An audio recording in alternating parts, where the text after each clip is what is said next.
Welcome to the Seraphine Podcast. I'm Seraphine Arocha, and I'm here with my ladies, Auburn Ellis. I'm with Chelsey and Giovanna. Hi. How are you guys doing? So good. Super good. It has been a moment. Little Chunk Man was not feeling very well. He scared the living bejesus out of me. So we're a little tardy for the party with the Bridgerton wrap-up episode, but we still have a lot to dish about. Mm-hmm.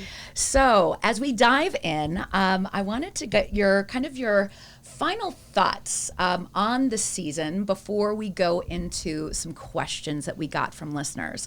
So final thoughts on this season 1 for you, Auburn. Unexpected. Yeah. I loved every moment of it, all the way up to the Queen's very last wig in the last episode. Her white dreadlock, right? Wrapped in feathers. So I loved it. That's so cool. I absolutely felt like this was, it was unexpected. It was. When I went into it, I even think, Giovanna, you two had that same reaction of, you weren't really into it, that first episode. I had to rewatch it. And then I forced her to watch it. She was like, are you going to make me watch this? She really was. But then next time we talked to her, she was like, oh my God, I love it. Right? I was so annoyed. I was like, oh man. I watched that first episode. I was like, there's no way I'm going to make it through this. And then I was like, Addicted. Hook, line, and sinker. I watched like all episodes in 2 days. I was like, oh, well, that's embarrassing. Let me rewatch it 3 times. How about you, Chelsey? What was your final thoughts? I mean, I loved, sometimes when I finish a show or something, like, I want to know what happens next, but everything kind of ended. I mean, I wanted to know if Daphne and Simon stayed together, if they had a baby, and we kind of got that closure. So I'm excited for season 2 to see like how that unfolds in a new storyline. Yeah, I am too. I've been reading a lot about what's coming up on this season, and apparently the books, I've not read any of them, but each of them are dedicated to one of the Bridgerton children. And the second book is called something like, My Love Affair with the Viscount. So we're going to be focused on Anthony. And the more that I read about it, the more that I'm very intrigued, because the storyline apparently is that Anthony has kind of chosen his wife, and she's a younger, pretty girl named Edwina. And she has an older sister, and the older sister is called Kate. I always love how Kate is like the headstrong name in so many books. Yeah. It's funny. I feel like it's kind of a stereotypical, like, she's a headstrong girl named Kate. But it turns out that the older sister does not want anything for her sister Edwina to be doing with Anthony, and she makes it her mission to basically like break them up. But then in turn, apparently this turns on Mr. Anthony, and he begrudgingly starts to fall for the older sister. So there's going to be some tension within sisters and his past, coming up with the opera singer, and the actresses that they hired for this are of Indian descent, which I thought was really cool. And they're both beautiful women. Oh, I bet they are. Yeah, I'm sure they are. Yeah, it's going to be exciting to watch it. So I'm looking forward to it. That sounds like a lot of passion and secrecy and all that stuff. Just drama. Totally. Total drama. Total drama. And I kind of love the whole sister aspect, because I'll be honest with you, my sisters and I have such a big age difference that we never ever, like, there was never a guy that ever looked at me that would look at my little sister. I mean, I guess I take that back. It was British guys. We went to British You went to London. Yeah, when I went to London, and there was a little bit of a flirt. Yeah, that was really weird. That's the only time in my life, and it was Brits. Scoundrels. Cads, blokes. I swear. Blokes, I love that friggin' word. So, Giovanna, for you, what was some final thoughts for you after you wrapped it up? Were you just like, I don't know. I really loved the whole show, honestly. Yeah. Like, it did take me a second. Yeah. But I think that's because I'm one of those pain in the, not going to use the word, people that I'm like, well, if everyone else likes it, I don't want to like it. You know, like, me so too. I think yes. So I think I tried not to, and I just absolutely loved it. I thought every aspect of the show was really good. I mean, some of it I feel was a bit predictable. Yeah. But I just thought the show overall was a bit predictable. Sorry. a bit predictable. I'm going to work on my accent. Yes. But yeah, I mean, I just overall I loved the show, and I loved the diversity and just everything being so unified. Yeah, it was a beautiful representation, I think, of all different cultures. And what I found interesting was, as it came out, it came out in the middle of us all being isolated, and it really brought us into this fantasy world, which was really cool. And I think we all needed a little bit of fantasy because reality was a little too grim. We needed entertainment. There's been nothing new in the last year. And everything's been really, not everything, that's an exaggeration, but there's a lot of content out on Netflix and Hulu and, the Paramount Network and all that, and it's dark stuff. Yeah. There was a lot of love in this show. Yeah. A lot of heartfelt love. My heart hurt so bad for Anthony at the end in that last episode. Oh. Yeah. I mean, for him to finally come to terms, with his love and want to take her to this extraordinary event, and then some other man answers the door. Oh, God. Very casually. Yes. I was not expecting that. Oh, no, I wasn't either. No. Because they had such, I don't even know how to describe it. Like, it was an explosion in the beginning where it's like so hot, and she seemed so in love with him. Mm-hmm. Yeah. So it'll be interesting to see if they even have her in season 2 come back to play with his heart at all. But it sounds like he will be pretty smitten with Kate. Yeah. So I don't know. Now, we did have some very passionate watchers of the podcast in our review, and one of them was Darren Howard. Hello, Darren. How are you? Thank We you for love watching. you. We love Hi, you. We Darren. think you're amazing. So Darren was he was putting in the comments pretty continually. He didn't feel like we had addressed the big fight between Daphne and Simon when they found out about the lie. She found out about the lie, and he found out that she was basically like Growing up. she was growing up, right? So let's talk a little bit about that from Mr. Darren, and also talking about Daphne running off after seeing her period. Like that was something that I know we actually talked offline a little bit about, but we all kind of had different feelings about it. So we'll first address, I guess the argument, the big fight. So take it away, Chelsey. What did you think about the big fight? We're talking about the big fight between Daphne and Simon. Yeah. I don't know. I mean, I just felt like they were both being a little bit stubborn towards each other.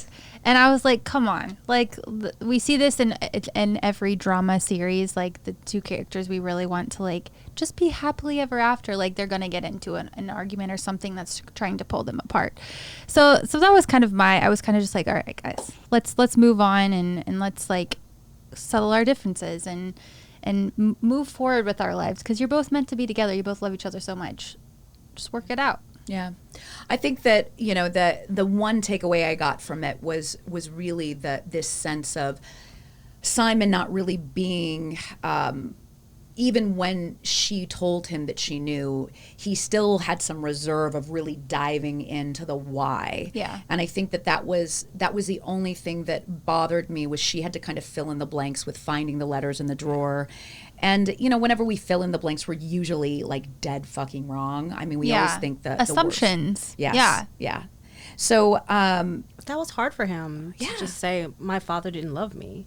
Yeah. And I thought when they connected that to the fight they had in the last episode, well, not the fight, but when she said, you need to be loved, and your father had you convinced that you were such a terrible person and you didn't deserve that, it just really brought it full circle. Because no one wants to say, like, I was not loved by my parents. That really hurts.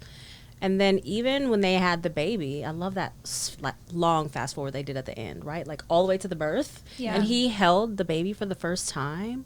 I compared that to like when he was born. You never saw his father hold him or anything. He was just like, I've got a son, and that was it. Yeah. Yeah, it was, it's interesting how they portrayed that whole birth, because his mom died immediately afterwards. So he was so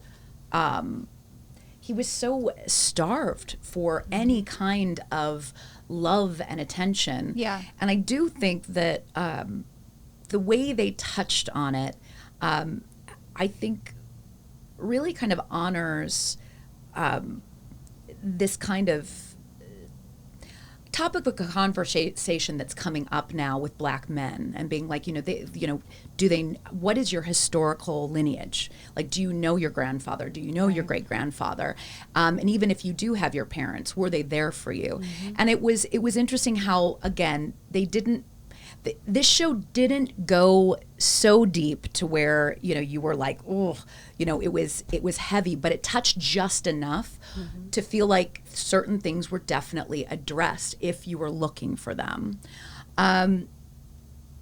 Then I feel like, the argument, it escalated, and I think a lot of it came from the emotion of this sense of having sex, having a child, and it all revolving around the only way you can work as a couple is to procreate. And I think that was interesting because I feel like Daphne's character was wrapping her head around having a very sophisticated relationship of being like, we don't have to have children. Yeah. But then as soon as she found out as he could, she digressed back to, we have to have kids. So it was, again, all of that was pretty interesting. So the other thing Mr. Howard had a bone to pick with us was Daphne running off after she saw her period. So we all kind of had a talk about that. And Giovanna kind of brought to attention the fact that she might have had a miscarriage. Yeah, I took it as she had a miscarriage. And, I mean, I feel like it was like a lot of blood and a lot of emotion. Yeah. So with that, I just thought it was more than, well, here's my period, so I'm not pregnant. To me, it was more of like, oh my God, I lost it. Like, that's what I took it as, because she just, it hit her so hard. Yeah. Because it showed throughout the episode, like her checking the bed for her period. And it was like she didn't never, to me, I took it as she wasn't expecting it, like her period. So. Oh, like she had already come to the conclusion that she was pregnant. Yeah.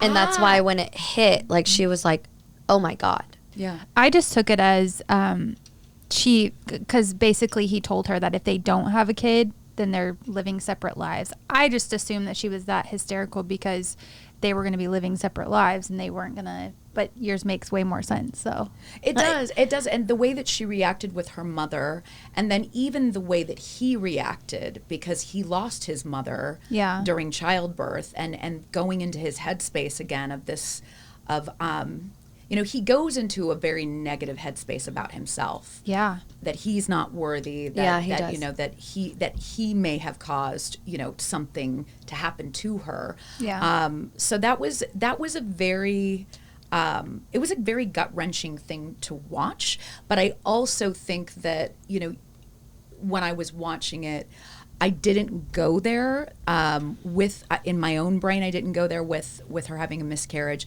because of the fact that I felt like things were moving so quickly in the storyline. Yeah. So I don't know. It was an interesting kind of section there that they left unspoken. Why do you think that they didn't spell out?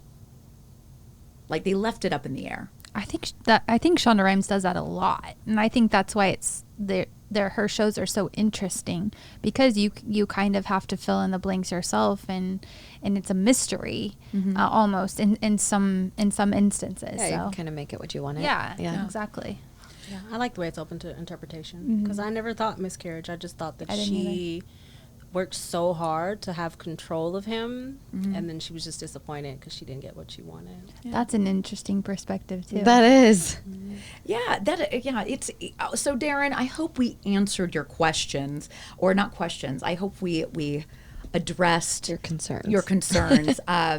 And the mother conversation he also brought up, but the mother conversation I felt was pretty much, dead on. Of mom did not explain to her about the birds and the bees. Yeah. Mom's relationship was very different with dad, and she had a happy marriage, and she lived a very traditional life. And mom was only working in her wheelhouse, I feel like. Yeah, I think it was more of lack of the discussion. Yeah. So. Well, the thing that's so crazy about the show is now it has reached 82 million households. It's crazy. But can we talk about the craziest thing? Oh, yeah. Yeah. Is the fact that rege-jean Paul, who is the centerpiece of the show, because we all have secret crushes on Simon, he is not returning for season 2. My heart. So here's the question. Will you be watching if he is not returning? I have to. Yeah. Yeah. I watch for the queen. Yeah. I love it. I love you. I love Queen. it. How about you, Chelsea? Will you be watching season 2? Yeah, I'm definitely watching. I'm excited about the new characters coming in. Yeah. I wasn't so attached to Simon. I loved their love story, but I really like all the characters, and I'm excited to get to know Anthony more and the new ladies coming. Yes. I love that. I think it's cool that they're going to get some Indian women up in there, and they're so beautiful. They oh really my are. gosh. And I'm also interested because it seemed like Anthony kind of swore off love. Like, I'm just going to do what I need to do. Yeah. And now he's going to be in love. I'm With really two surprised to hear women? that. I Yeah, know, with right? two. It's going to be nuts. How about you? I don't know. I was in love with Simon. Like, can I find him off Bridgerton? Well, I mean, you will definitely Simon. be able to. He is going to be in the new D&D, Dungeons and Dragons, with Chris Pine coming up. And he's rumored to be the next James Bond. That's great, but that's not what I meant. I love offline. This is your girl. This is your girl. Rege-jean Paul. Hi, There you call go. me. I love it. I love it. So, and the other thing. But yes, I'll watch it. The, Sorry. the other thing that I was listening to was apparently there was a little bit of a scuffle between him and Shonda Rhimes. He was with Shonda Rhimes even before Bridgerton. There was a show, I think, called For the People that he was on, and they had a relationship previously, but then I guess there was creative differences. At least that's in the British rag mags. We were saying that. I was like rag mags. That's awesome. But he's going to be all right. He was nominated for the 52nd annual NAACP Image Awards, which was pretty cool. And you could tell he was very honored to be even considered, because I think he was a little embarrassed by his love scenes in it. Oh. So it was funny how how he kind of accepted it. And he hosted SNL, and he was amazing on that. So. You know what's crazy is he's about to, I mean, he already is huge. Explode. He's about to blow up. He's going to be like in the Oscars, like at the Oscars someday. Yeah. Like this is, we're not going to know him as Simon in the near future. We're going to know him as something way bigger. He's about to blow up. He's going to be at the British, forget. Oh, the BAFTA? No, BAFTA. The BAFTAs. Yes, Yeah, the BAFTAs. BAFTAs. Yeah. Well, the Screen Actor Guild Award, he's been nominated. So, he's definitely good at what he does. Well, if he needs a date to the award show, then this one. I love it. Give him a I'm follow. telling you now, Maybe slide into No, DMs. it's okay. I'll just look. Oh, my God. You never know. Well, I think that what final thoughts from me on this show was, I thought that this was just a really lovely way for us to live in what I hope could be our future. I think, me and Auburn had a little conversation about this on the phone, of just this kind of missed opportunity by the monarchy, like our real monarchy in London with Meghan and Harry, and making it a real live Bridgerton. Mm-hmm. I don't know. This could have been the chance. It could have been. Because love made this entire kingdom and unified them. And so for Meghan to have to seek refuge here, and just to hear the fallout, with Oprah and this whole story, and it's all racial based. And so we have to be different. And I think that we got a nice little sneak peek of what that could look like and how that feels. I had the warm fuzzies the whole time. Yeah. I think there needs to be more stories told, because our reality is pretty dark and bleak right now. And I do believe that, we can speak things. As Ace speaks things into fruition with his snort and cough down there. But I think that we need to keep dreaming, and we need to keep thinking big and boldly. And it shows like these, I think it got us thinking deeper than we ever thought we would be, especially a show that was a little on the soap opera side. Sure. Yeah. Yeah. Well, other than that, I really enjoyed watching this with you guys and being able to kind of it was fun. Do a little dig deep with it. So it'll be interesting. If you guys liked this whole series. Let us know if you hated it. Let us know in the comments below. Please click like, subscribe. And I'd love to hear your suggestions for any shows coming up that we could watch again. We love doing these reviews. I think it's a fun way for us to talk about things that are on the cultural forefront in ways that, it's a fun way to dive deep into things that could, we can take it at its topical level, or we can actually peel back the layers and kind of see what our thoughts and feelings are about it. So, Absolutely. yeah. Yes. Well, thank you guys so much for joining me. And thank you again for joining us on the Seraphiend podcast. See you later. Bye. Bye.